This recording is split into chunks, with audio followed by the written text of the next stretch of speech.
ये कह रहा है कि win through your actions never through argument. अगर आपको जीतना है, if you have to win then win through your action, अपने कर्मों के द्वारा आप जो है जीतिए, है ना, नॉट थ्रू आर्गूमेंट। ये नहीं कि तर्क करके वितर्क करके लॉजिक दे करके। उससे बेटर है कि आप जो है अगर आपको विन करना है तो you have to win through your action never through argument. Any momentary triumph you think you have gained through argument is really a pyrrhic victory। अगर आपको कभी ऐसा लगता है कि आर्गूमेंट करके आप किसी से जीत जाते हो तो उस तरह का जो विक्ट्री है ना वो पायरिक विक्ट्री है, उसमें कोई दम नहीं है। The resentment and ill will you stir up are stronger and last longer than any momentary change of opinion. आप जीत गए आर्गूमेंट करके, किसी से तर्क वितर्क करके, हम ही सही हैं, ठीक है, तो आप तो जीत गए, लेकिन उसके मन में जो रिजेंटमेंट पैदा होगा, जो जिससे आप जीते हो उसके मन में जो बदले की भावना पैदा होगी, उसका इफ़ेक्ट ज़्यादा स्ट्रॉन्गर होगा और इससे ज़्यादा इफेक्ट हो जाएगा उसका। जितना आपको जीत कर खुशी नहीं मिलेगा उतना वो रिजेंटमेंट के चक्कर में रहेगा कि भाई इससे बदला लें कभी हम, क्योंकि आपने उसको आर्गूमेंट के द्वारा हराया है। तो हमेशा वो इस फिराक में रहेगा कि भाई इसको कभी हम लाइन पढ़ लें, है ना। It is much more powerful to get other to agree with you through your action without saying a word. ये ज़्यादा पावरफुल है कि आप किसी को अपने लाइन पे लाना चाहते हो, मतलब अपने हिसाब से उसको मोल्ड करना चाहते हो, तो एक्शन करके दिखा दो, he will follow your action, है ना। जैसे आप किसी को कह रहे हो कि भाई जब सामने में गंदगी आ जाए तो उसको जो है सो थ्रो आउट कर दो, उठा दो, देखना चाहिए, ये करना चाहिए, वो करना चाहिए, तो आप सुनाते हैं। जैसे हम ही आ रहे हैं क्लास में 1000 लेक्चर दे के चले जाते हैं, ऐसे करना चाहिए, वैसे करना चाहिए, वैसे करना चाहिए, उसका कोई इफेक्ट उतना नहीं होगा। इफेक्ट कब होगा कि जब हम जा रहे हैं रास्ते से, आप लोग मेरे पीछे हो या जो भी हो, मैंने देखा कि गंदगी वहाँ पे है तो मैं खुद जाके उसको उठाया मैंने और उसको डस्टबिन में डाल दिया, तो उस बात का ज़्यादा प्रभाव आप पे पड़ेगा कि देखिए सर ने उठा लिया, है ना, then you will follow it. हम लाख लेक्चर दें क्लास में कि भाई आप सेल्फ मोटिवेटेड बनो, जहाँ कोई गंदगी नज़र आए, कुछ उस तरह की बात आए तो दूसरों के भरोसे न रहो, आप खुद एक्शन ले लो, उसका उतना असर नहीं पड़ेगा। अच्छा सर तो ऐसे ही कहते हैं, है ना, अरे सर का क्या है बोल के चले जाएंगे, करना तो हमें पड़ता है ना। आप लोग ऐसे सोचते हो कि नहीं सोचते हो? लेकिन उससे ज़्यादा इफेक्ट तब होगा जब आप देखोगे कि हाँ अगर हम उस काम को कर रहे हैं, तब आप कहोगे अच्छा सर भी तो करते हैं, है ना। तो फिर आपके दिमाग में उस तरह की फीलिंग्स आएगी कि नहीं, ही वॉज राइट, है ना। तो यही बात यहाँ पे कह रहा है कि it is much more powerful to get others to agree you through your action. ये ज़्यादा शक्तिशाली बात है, ये ज़्यादा अच्छी बात है कि अगर आप दूसरे को एग्री करवा लेते हो अपने एक्शन के द्वारा, अपने काम के द्वारा, विदाउट सेइंग ए वर्ड, उसमें कोई वर्ड कहने की जरूरत नहीं पड़ती है, ठीक है। So you have to demonstrate, do not explicate. आप दिखाइए, अगर आप कोई चीज़ करना चाहते हैं, परिवर्तन करना चाहते हैं, तो यू हैव टू डिमॉन्स्ट्रेट, मतलब दिखाइए, आप डिमॉन्स्ट्रेशन दीजिए। कहने की जरूरत नहीं है, एक्सप्लेन करने की जरूरत नहीं है, एक्सप्लिसिट करने की जरूरत नहीं है ना। कीज टू पावर, ये बता रहा है कि in the realm of power you must learn to जज your moves by their long term effect on the other people. अगर तुम पावर प्राप्त करना चाहते हो, तुम जो भी एक्शन लेते हो, जो भी मूव लेते हो, वो एक्शन बढ़िया है या खराब है, इसको आप कैसे जज करोगे? तो इसका जजमेंट का तरीका है कि आप देखो कि उस मूव का, उस एक्शन का जो इफ़ेक्ट है वो लॉन्ग टर्म है या शॉर्ट टर्म है, थोड़े समय के लिए उसका इफ़ेक्ट है या लंबे समय के लिए। इसके आधार पे आप डिसाइड करोगे कि भाई आपका मूव सही है या गलत है। The problem in trying to prove a point or gain a victory through argument is that in the end you can never be certain how it affects the people you are arguing with। कह रहा है ठीक है, logic से भी आप लोगों को हरा सकते हैं, आर्गूमेंट करके आप लोगों को जो है सो कन्विंस कर सकते हैं कि यही बात सही है, ये तो सही है। लेकिन उसमें प्रॉब्लम क्या है कि अगर आप अपना पॉइंट प्रूव करते रहोगे, the problem in trying to prove a point या और gain a victory through argument is that in the end you can never be certain how it affects the people you are arguing with. आप जब argument कर लोगे उसके बाद आप अंत में इस बात के लिए सर्टेन नहीं हो सकते हो कि जो आर्गूमेंट हमने किया उसका प्रभाव उस आदमी पर क्या पड़ा जिसके साथ हमने आर्गूमेंट किया। ये आप कभी भी डिसाइड नहीं कर पाओगे, ठीक है ना। You can never be certain how it affects the people you are arguing with. जिसके साथ आप आर्गू कर रहे हो, तर्क कर रहे हो, उसके ऊपर क्या प्रभाव पड़ा ये आप कभी भी डिसाइड नहीं कर पाओगे। ये बड़ा दिक्कत है आर्गूमेंट में। They may appear to agree with you politely but inside they may resent you. अब जब आपने तर्क किया, उनसे लॉजिक किया, तो वो समय तो वो एग्री हो गए कि हाँ सर आप ठीक कहते हैं, यू आर राइट, आपका आर्गूमेंट सही है। उस समय तो एग्री कर जाएंगे, politely they will agree with you. लेकिन अंदर ही अंदर उनके अंदर एक बदले की भावना, रिजेंटमेंट की फीलिंग पैदा हो जाएगी, ठीक है। और perhaps something you said inadvertently even offended them. Words have that insidious ability to be interpreted according to the other person's mood and insecurity। और ऐसा भी होता है कि बहुत सारा वर्ड आपने लॉजिक में ऐसा भी बोला हो जिसकी वजह से दूसरा जो है ऑफेंडेड हो गया हो, मतलब उसकी फीलिंग हर्ट हो गई हो। क्योंकि वर्ड्स जो हैं, वर्ड्स कोई बोल के चला जाता है, लेकिन जिसने सुना है वो उसको कैसे इंटरप्रेट करता है, इस पे उस वर्ड की मीनिंग डिपेंड करती है। अब अगर आप अच्छे मूड में हैं तो कोई ख़राब बात भी आपको कोई सुना देगा तो आप उसको इग्नोर कर दोगे। अगर आपका मूड जो है ख़राब है तो अच्छा बात भी कोई कहेगा, अच्छा वर्ड भी कहेगा, तो वो भी आपको ख़राब लग जाएगा। तो ये जो वर्ड्स है ना, उसका मीनिंग आपके मूड पे भी डिपेंड करता है, आप कैसे सोच रहे हो उस पर भी डिपेंड करता है, और दूसरा पर्सन कितना सिक्योर है उसके ऊपर भी डिपेंड करता है। अगर इनसिक्योर पर्सन है तो उसको अगर आप कोई बात कहोगे तो तुरंत से उसको जो है सो लगा लेगा कि अरे हमें हमारे ऊपर ही कह रहे हैं सर, हम ही को बोल रहे हैं। और जो सिक्योर है वो उसका मज़ा लेगा, यस इंजॉय करेगा, ठीक है सर ने ऐसा कहा है ना। तो यानी वर्ड के जो है डिफरेंट इंटरप्रिटेशन हो सकते हैं एक ही वर्ड के। आपके ऊपर है कि आप उसको कैसे ले रहे हो। आपका मूड ठीक है तो आप बढ़िया से ले रहे हो, अच्छे ढंग से समझ रहे हो, और नहीं मूड गड़बड़ है तो फिर आप उसको अपने दिल से भी ला सकते हो। तो आर्गूमेंट का यही प्रॉब्लम है, आर्गूमेंट जो है बड़ा हर्ट कर सकता है आदमी के। तो आप कैसा आर्गूमेंट कर रहे हो, ठीक है, for the time being you have convinced him. आपने उस समय तो उसको मना लिया, उस समय आप जीत गए, पोलाइटली वो मान भी गया, लेकिन अंदर ही अंदर उसको इस बात की तो गुस्सा होगी कि वो हार गया, तो रिजेंटमेंट तो उसके अंदर पैदा हो गया, बदले की भावना तो पैदा हो गई। तो ये प्रॉब्लम है आर्गूमेंट में। और आप एक्शन लेकर के कोई काम कर देते हो तो उस काम को देख के ऑटोमेटिक वो फॉलो अप कर लेगा आपको, और उसके अंदर रिजेंटमेंट भी नहीं होगी। अगर आप उसको सिखाने जाते, बोलने जाते तो कहता अच्छा बड़ा आए हैं ज्ञान देने के लिए, है ना ये चीज़। और जब आपने कर लिया, करते देखा, तो उसके दिमाग में खुद आया देखो यार सर खुद कर रहे हैं, ये ऐसे हमें करना चाहिए, देन दे फॉलो। ये चीज़ है। अगर आप खुद नहीं करते और दूसरे को ज्ञान दोगे तो उसका इफेक्ट नहीं होगा। गांधी जी वाली कहानी मालूम है ना, नहीं मालूम है।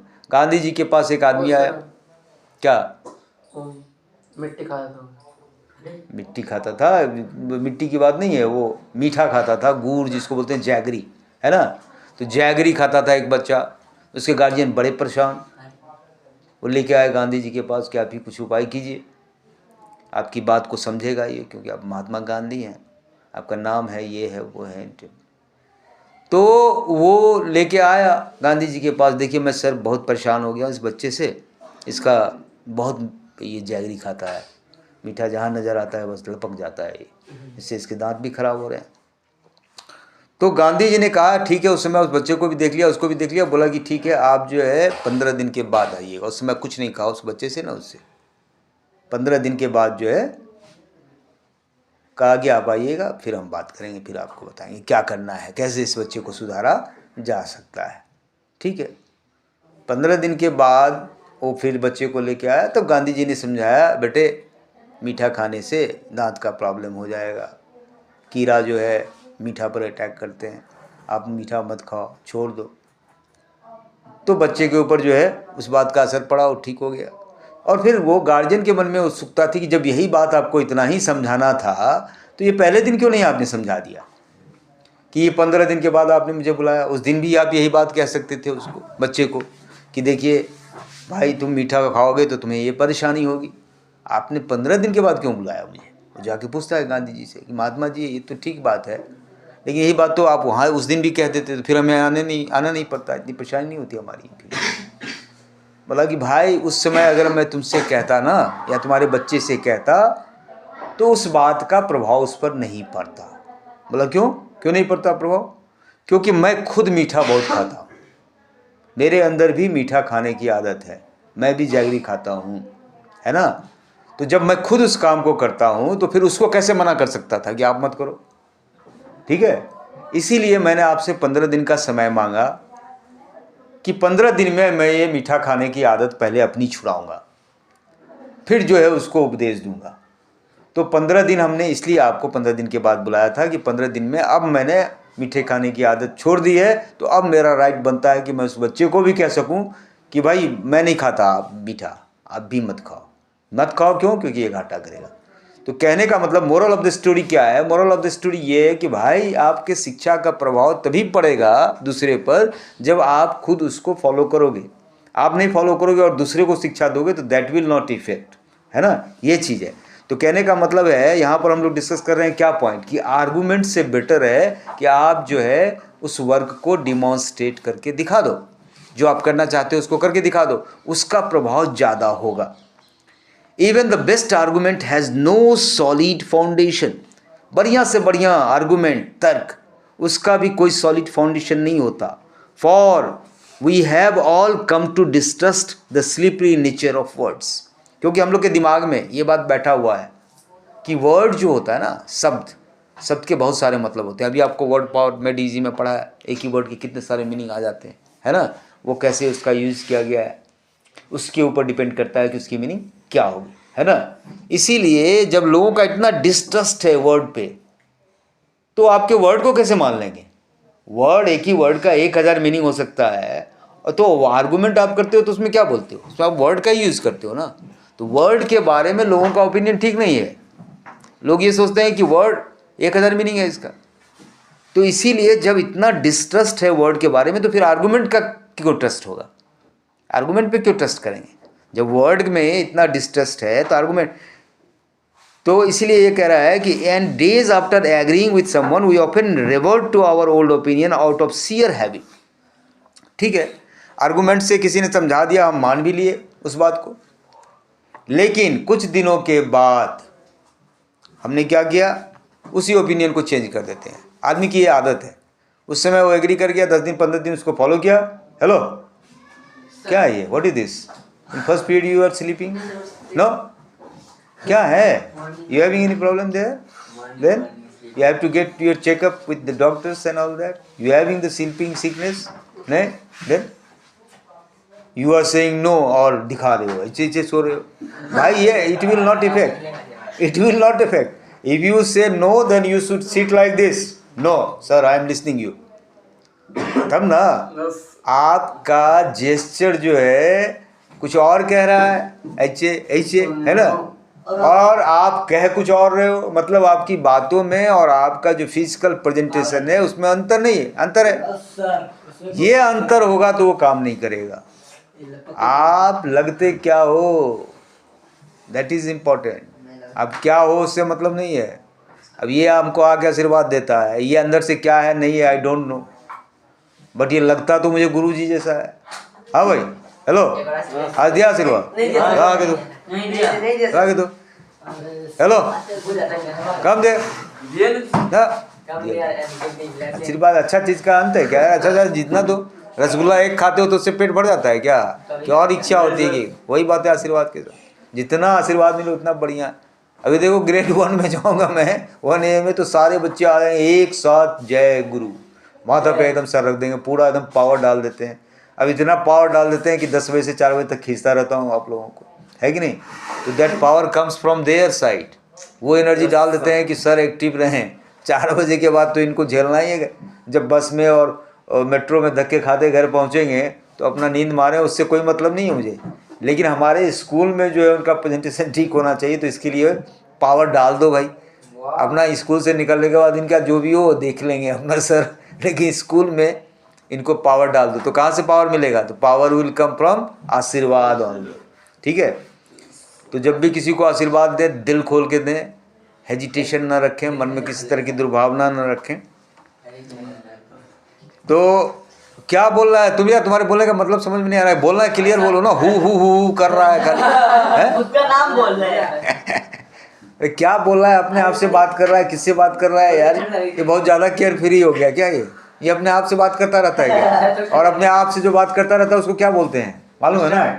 हैं? देखा ना रोड पर कोई अपने से बात करते हुए चलता रहता है। कई लोगों को देखो कान में लगा दिया, उसका चल रहा है पागल की तरह, है कि नहीं?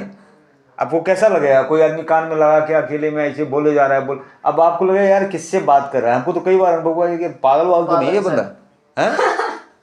है ना? अच्छा काम कर रहा है, इंग्लिश पढ़ कर रहा होगा। ठीक है? तो understand this, words are a dime a dozen. Everyone knows that in the heat of an argument we will all say anything to support our case. हर आदमी को पता है कि जब हम तर्क करते हैं, आर्गुमेंट करते हैं, तो उस समय अपने आर्गुमेंट को जस्टिफाई करने के लिए हम कुछ भी कह देते हैं, कुछ भी कह देते हैं। We say anything to support our cause, कि हम सही हैं, किसी तरह से हम सही हो जाएं, ये सबको पता। We will quote the Bible, refer to unverifiable statistics. हम बता देंगे कि बाइबल में ये बात कहा गया है, बुद्धा लिटरेचर में ये बात कहा गया है। बहुत सारे डाटा हम दे सकते हैं। Who can be persuaded by bags of air like that? Action and demonstration are much more powerful and meaningful. लेकिन एक्शन जो होता है या डिमॉन्स्ट्रेशन जो होता है, इसीलिए प्रैक्टिकल करने की बात आती है। आप साइंस पढ़ते हो, प्रैक्टिकल करते हो ना? क्यों? साइंस में पढ़ लिया सब कुछ ठीक है, लेकिन उसको प्रैक्टिकली करके देखोगे तब जाके जो है उसको समझ में आता है। ठीक है? They are there before your our eyes for us to see. वो हमारे आंखों के सामने होता है, लेकिन हाँ सो रहा होता है। हेलो, क्या है? छंगन, क्या नाम उसका?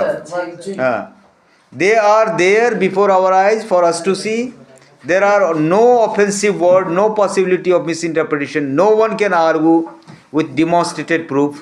As Baltasar Gracian remarks, the truth is generally seen, rarely heard. अरे, very good point. जब आप डिमॉन्स्ट्रेशन करते हो, जब आप प्रदर्शन करते हो, दिखाते हो, तो आप सुनते हो? आप सुनते हो या देखते हो? क्या करते हो? जब प्रैक्टिकल होता है तो क्या करते हो आप सुनते हो? क्या करते हो भाई? देखते हैं। तो ये आप देखने से समझ लो। जब आप आर्गुमेंट करते हो तब क्या करते हो? तब आप सुनते हो ना? तो देखना ज्यादा पावरफुल है कि सुनना ज्यादा पावरफुल? किसने कहा सुनना? देखना ज्यादा पावरफुल है, उसका ज्यादा इम्पैक्ट होता है। नहीं, आप देख भी तो रहे हो साथ में, हम बोल रहे हैं वो भी तो देख रहे हो ना, ये भी चीज है ना। तो इसीलिए फिर यही लॉजिक हो गया। ये जो आर्गुमेंट कर रहे हैं भाई साहब, उसका कोई महत्व तो नहीं है, क्योंकि ये आर्गुमेंट कर रहे हैं जस्टिफाई करने के लिए कि सर आप तो सुना रहे हो और हम लोग सुन रहे हैं, तो सुनना ज़्यादा इंपॉर्टेंट। अरे हम करके दिखाते तो वो ज़्यादा इंपॉर्टेंट हो जाता, वो ज़्यादा इंपॉर्टेंट हो जाता। क्यों? क्योंकि उसमें देखने की बात आती है ना। द ट्रूथ, आप सच्चाई जो है, सच्चाई को आप देखते हो या सुनते हो? तो इसमें ये कह रहा है कि the truth is generally seen, rarely heard. Rarely heard, सच्चाई जो है आपको देखने की चीज़ होती है, सुनने की चीज़ नहीं होती। ज़्यादातर सच्चाई आप देखते हो। Sir Christopher Wren was England's version of renaissance man. अब वहाँ पर इंग्लैंड में जो पुनर्जागरण हुआ था, मतलब लोगों के अंदर एक कॉन्शसनेस एराइज किया था, रेनेसा मूवमेंट जो हुआ था, तो उसमें क्रिस्टोफर रेन नाम का एक इंग्लैंड का था बंदा। He had mastered the science of mathematics, astronomy, physics and physiology. इतने सारे चीज़ों पर उसके अधिकार थे, मास्टर था वो, मैथमेटिक्स का भी, एस्ट्रोनॉमी का भी, फिजिक्स का भी, फिजियोलॉजी का भी।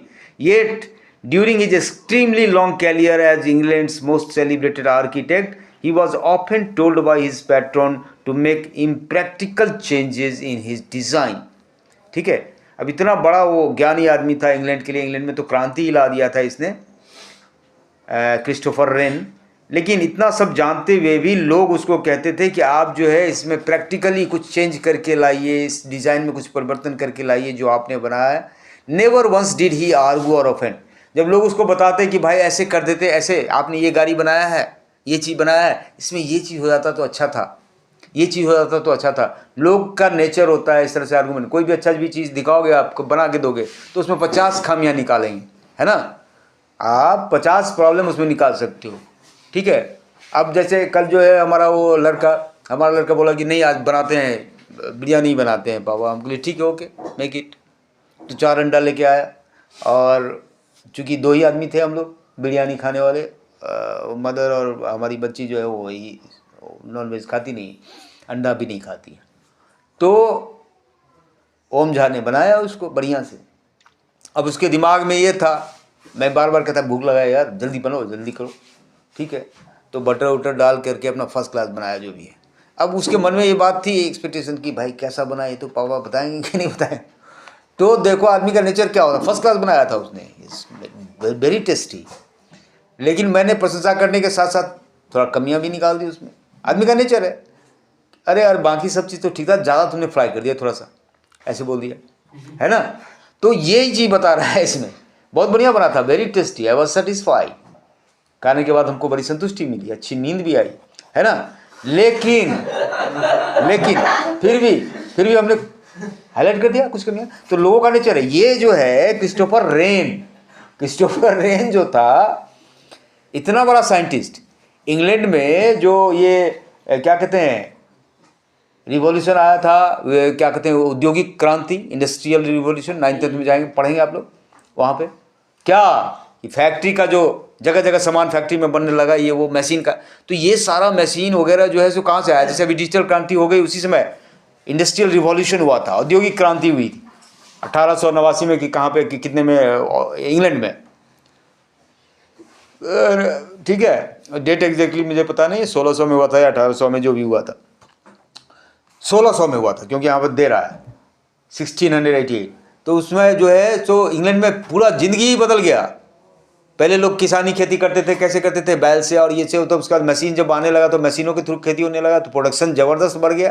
पंजाब में भी आप देखियो, अपने इंडिया में भी इतना ज़्यादा अनाज का उत्पादन हुआ कि पूरे देश का जो है सो पेट भरते थे पंजाब और हरियाणा के लोग। इतना उत्पादन वहाँ पर, प्रोडक्शन, पहले खाने की पड़ी रहती थी, लोगों को अनाज नहीं मिलता था। तो ये हरित क्रांति आई, ग्रीन रिवॉल्यूशन आया, इंदिरा गांधी का किया हुआ है ना। ग्रीन रिवॉल्यूशन, लोगों के पेट खाली पेट जो सो जाते थे, एक शाम खाते थे एक शाम नहीं खाते, ऐसी थी इंडिया में गरीबी, आपने देखा ही नहीं है उस चीज़, है ना। तो वो ग्रीन रिवॉल्यूशन कैसे आया, क्योंकि हमारे पास मशीन आ गए, मशीन की वजह से हम ज़्यादा प्रोडक्शन कर सके, ज़्यादा उत्पादन कर सके, और उससे लोगों का पेट, तो ये मशीन सब आना शुरू हुआ। पहले कहाँ पे भाई, सबसे पहले इंग्लैंड में हुआ ये क्रांति। तो उस समय ये जो साइंटिस्ट था इंग्लैंड का, ये इसने बड़े बड़े मशीन बनाए थे, क्रिस्टोफर रेन, और उसको भी जाके लोग जो है कमियां गिना देता था कि ये तो ठीक है, ये गाड़ी फर्स्ट क्लास आपने बनाया, लेकिन इसमें अगर एक ये हो जाता, एक मिरर ऐसा हो जाता, एक ये लग जाता है। कि लोगों की आदत है, जैसे मैंने कह दिया उसको कि बाकी सब ठीक ठाक है, लेकिन थोड़ा सा पढ़ाई ज़्यादा कर दिए ना। तो कभी भी ये जो था scientist, never once did he argue or offend, कभी उसने तर्क नहीं किया, सुन लेता था सबकी बात। हाँ यू आर राइट, है ना। He had other ways of proving his point. अब लोगों की बात तो सुन लेता था, ये प्रॉब्लम है वो प्रॉब्लम, ऐसे लगा दीजिए वो लगा दीजिए, लेकिन वो अपनी बात को, सबकी बात सुन लेता था, किसी के साथ आर्गूमेंट नहीं करता था। उसके पास दूसरा तरीका था अपनी बात को प्रूव करने का, चला के दिखा देता गाड़ी, देखो यार फर्स्ट क्लास चल रहा है ना। अब देख के फिर लोग चुप, मुंह बंद, यार देखो आपने जो बनाया वही सही है कि नहीं। तो इन 1688 rain designed A magnificent town hall for the city of Westminster. 1688 की बात है, रेन ने एक टाउन हॉल बनाया वेस्टमिंस्टर के लिए। The mayor however was not satisfied, in fact he was nervous. लेकिन जिसके लिए वो बनाया था वही सेटिस्फाई नहीं था, और वास्तव में वो नर्वस भी हो गया था। तो he told rain he was afraid the second floor was not secure. अब इतना बढ़िया घर बना दिया उसके लिए, और जो उसमें रहने वाला है वो बंदा कह रहा है कि मुझे डर लग रहा है कि ये दूसरा वाला छत जो बनाया है, सेकेंड फ्लोर जो बनाया है ना तुमने, वो सिक्योर नहीं है, and that it could all come crashing down on his office on the first floor. और उसकी सोच क्या है कि भाई ये फर्स्ट फ्लोर के ऊपर जो दूसरा फ्लोर बना दिया तुमने ना, तो ये अगर गिरेगा तो यार तो ये फर्स्ट फ्लोर पे ही गिरेगा, तो मेरा ऑफिस सिक्योर नहीं रहेगा। बात समझ रहे हो? तो आदमी जब सोचता है नेगेटिव तो उसके दिमाग में 50 तरह की बातें आने। अब भाई एक छत के ऊपर दूसरा घर छत बना है, उसको टेंशन इस बात की हो रही है कि भैया वो ऊपर वाला अगर कहीं गिरा छत तो मेरा नीचे वाला खराब हो जाएगा। बात समझ रहे हो? तो उसने ये कहा कि he demanded that Wren add 2 stone column for extra support. बोला कि नहीं गिरे वो ऊपर वाला छत, इसके लिए कुछ आप 2 एक्स्ट्रा कॉलम लगा दीजिए, इसमें बड़ा सा ये खंबा लगा दीजिए। Wren the consummate engineer knew that this column would serve no purpose. और रैन तो इंजीनियर था, उसको पता था इंजीनियर जब कोई भी चीज़ बनाता है तो ये प्लान करके बनाता है। आगे जाके आप लोग इंजीनियर बनोगे, डॉक्टर बनोगे, जो भी बनोगे उसमें पढ़ोगे कि जैसे आपको छत बनाना है, कितना लोड ये ले सकेगा। आप मेट्रो देखे हो? मेट्रो देखा है कि नहीं देखा है? तो उसमें सारे पिलर्स खड़े हैं और पिलर्स के ऊपर जो है वो ट्रेन चलती है। तो पिलर का ये नहीं कि पिलर बना दिया कि पिलर पे ट्रेन चल रहा है, ऐसा नहीं है। इंजीनियर उसका कैलकुलेशन करता है कि ट्रेन का जो वेट होगा उसको ये पिलर ले सकेगा कि नहीं ले सकेगा, झेल सकेगा कि नहीं। तो वेट का कैलकुलेशन होता है कि उस पर जो फोर्स लग रहे हैं ऊपर से, नीचे से, चारों तरफ से, वो करके देखता है कि बैलेंस है। तो उसके हिसाब से बताता है कि भैया इतना हाइट पिलर का रखना, इतना वेट देना, इतना ये करना, तब जाके वो सक्सेस होता है। ऐसा नहीं है कि आप आराम से गाड़ी चली जा रही है और पिलर पे पिलर खड़ा है और कितनी गाड़ियाँ उस पर भाग रही है, कोई फर्क नहीं पड़ता। बात समझ रहे हैं? तो वो कैलकुलेशन करता है। तो ये तो इंजीनियर था, रैन जो था इंजीनियर था। इसको लोग वो बता रहा है कि भैया जो आपने बना तो दिया सेकंड फ्लोर, लेकिन मुझे डर लग रहा है कहीं सेकंड फ्लोर गिरेगा तो कहीं हमारी पहला फ्लोर न टूट जाए, तो आप 2 पिलर और एक्स्ट्रा लगा दो। भाई ये इंजीनियर था, ये समझ रहा है, इसने कैलकुलेशन करके तब बनाया कहाँ पे कितना वेट लग रहा है। तो बोला कि ये पिलर लगाने से तो कुछ होने वाला है नहीं, that would serve no purpose and that the mayor's fear were baseless. और मेयर जो डर रहा है उसमें कोई बात नहीं है, कोई तुक नहीं है। But build them he did and the mayor was grateful. It was only years later that the workman on a high scaffold saw that the column stopped just short of ceiling. अच्छा, अब यहाँ पर उसको बनाना था। बोला कि अगर जैसे कहेगा कि नहीं ठीक है हम नहीं बनाएंगे, तो मेयर बोलेगा छोड़ दो, मकान ही मत बनाओ। तो इसीलिए उसने बना दिया, उसको बना दिया और वो भी लगा दिया और मेयर बड़ा खुश हो गया। कह रहा है it was only year later, 1 साल के बाद उसको पता चला that workman on A high scaffold saw that the column stop just short of the ceiling. They were dummies but both man got what they wanted. The mayor could relax and ran new posterity would understand that his original design worked and the column were unnecessary. अब उसके कुछ दिनों के बाद जब बहुत दूसरा mayor आया, उसने कहा कि भाई ये तो डमी है, इस कॉलम का तो कोई मतलब ही नहीं है, तो उसने उसको हटा दिया। तब जाके इसको सेटिस्फैक्शन हुआ कि भाई हमने जो ओरिजिनल डिज़ाइन बनाया था वही सही था। लेकिन आर्गूमेंट करने से क्या होता? अगर वहाँ पे आर्गूमेंट करता रहता, हाँ भाई जा तो आँख दो, क्या go there go, no you are sitting there in first front bench. अच्छा ऐसे ही आँख मार रहा है मेरे को, हाँ भाई हेलो नींद नहीं आ रही, मैं तो सर आँख लग गई थी, है ना, है ठीक है। तो ये चीज़ है कि आप जो है देखो, अगर क्या होता है, इफेक्ट क्या होता है कि अगर आर्गूमेंट कर लेता मेयर से कि नहीं होगा ये, ऐसे आप कह रहे हो मैं नहीं करूँगा, इंजीनियरिंग पॉइंट ऑफ व्यू से ये गलत है, इसकी कोई ज़रूरत नहीं है, तो मेयर कहता है स्टॉप दिस, करो ही मत, छोड़ दो। अब होशियारी किस में थी? भाई ये बना रहा है बिल्डिंग, इसका नाम होगा, तो उसने कहा ठीक है जी लगा देंगे, कोई दिक्कत नहीं। काम उसने वैसे ही किया, अपना जो ओरिजिनल काम था वो that work he has done. अब मेयर साहब कह रहे हैं कि भैया कहीं छत न गिर जाए तो 1 2 खंबा और लगा दो। तो जानता था कि खंबा का कोई वैल्यू नहीं है, उसने लगाया। 1 साल के बाद दूसरा मेयर आया, बोला ये तो यार सीलिंग को ही स्टॉप कर रहा है, ये क्यों लगाया हुआ है यहाँ पे, तो फिर वो हटा दिया। तो ओरिजिनल चीज़ जो था इसका वो फिर आ गया कि नहीं आ गया? अगर उसने मेयर से आर्गूमेंट कर लिया होता तो वो उसके नाम की चीज़ तो नहीं बनती ना। क्या जो कह रहा है कि रेन ने बनाया ये मकान, ये तो नहीं कोई कहता, मकान बनने का प्रोग्राम ही कैंसिल हो जाता। तो आर्गूमेंट का ये लॉस है। आप डिमॉन्स्ट्रेट कर दो और जो बात आपकी होगी वही रह जाएगी, 1 साल के बाद वही बात, क्योंकि वो खंभे हट गए वहाँ से। तो original design worked and he the column where left out. ठीक है। The power of demonstrating your idea is that your opponent do not get defensive. और सबसे बड़ी शक्ति ये है कि जब आप किसी चीज़ को, अपने आइडिया को दिखाते हो, अब प्रैक्टिकली अभी फ्लावर बना के उस दिन आप लोगों ने दिखाया था, किसने दिखाया था, वो दिया, कितना बढ़िया, मैंने 50 लोगों को दिखाया, वो ये बुद्ध चुनो जो ला के डिमॉन्स्ट्रेशन किया। अरे भाई इतना अच्छा लगा, हमने घर पे भी दिखाया, उधर और भी लोगों को, अरे ज़बरदस्त, ये तो देखने में ही लग रहा है कि यस इट्स लाइक ए दीपक, है ना।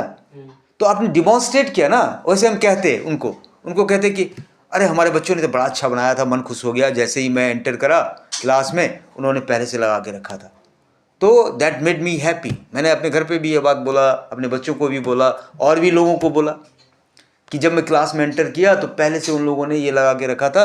तो इट शोज़ द फीलिंग कि बच्चों के अंदर फीलिंग है कि अच्छा सर को कुछ नया दिखाया, सर अप्रिशिएट करें, ये भी सेंस हो सकता है। लेकिन ये बात मैं कहता और मैं फ़ोटो दिखा के डिमॉन्स्ट्रेट करके दिखा दिया, देखो ये, तो उसका ज़्यादा इफेक्ट होगा या हमारे कहने का ज़्यादा इफेक्ट होगा?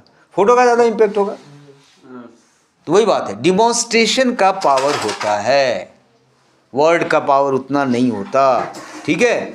तो टाइम इज ओवर।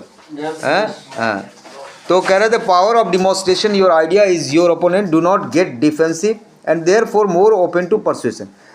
आप अगर डिमॉन्स्ट्रेट करते हो ना तो उसमें जो सामने वाला बंदा है ना वो ऑफेंसिव नहीं होगा, वो झगड़ा नहीं करेगा, ये चीज़ है, परसुएड हो जाएगा। Making them literally and physically feel your meaning is infinitely more powerful than argument. और उनको ये समझ में आ जाएगा कि भैया आपका जो आर्गूमेंट है उससे ज़्यादा पावरफुल आप डिमॉन्स्ट्रेशन है। So demonstration work. So I am closing this topic on this particular note that demonstration always work, argument does not work. ठीक है। ओके।